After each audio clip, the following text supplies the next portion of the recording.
Li Xiwen is an intern in the general practice department of Shanghai's Zhongshan Hospital. It is her third and last year of internship, after which she'll become a GP in Shanghai, joining some 5,000 other doctors looking after patients in the city's smaller hospitals.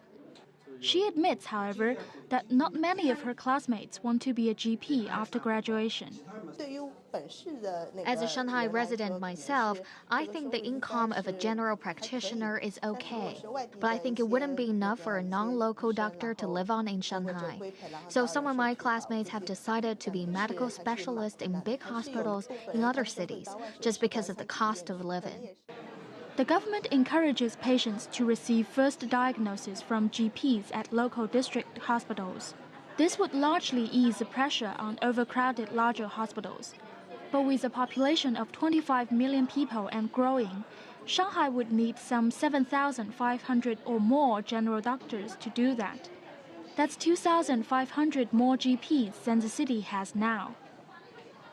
Zhu Shanzhu has been training young GP interns for 15 years and says it's very hard to get medical students signed up to be a GP intern in the first place.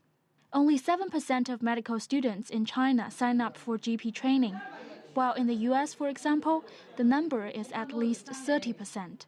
The main issue in the minds of China's future doctors is their future salaries. The income of a general doctor in community hospitals is just 1/3 or even less than that of a specialist in big hospitals in Shanghai. I would think that a salary of 200,000 yuan a year after tax would be enough to keep a general practitioner at work in Shanghai, because the living cost here is pretty high. A Shanghai GP's average income now is around 70,000 to 100,000 yuan a year. But the city is working hard to improve that. Professor Zhu says this year the government is considering a pay rise for GPs working at local level. Hospitals are also providing more opportunities for attracting young general doctors, including additional specialist training and overseas study. General doctors are gaining increased recognition among patients.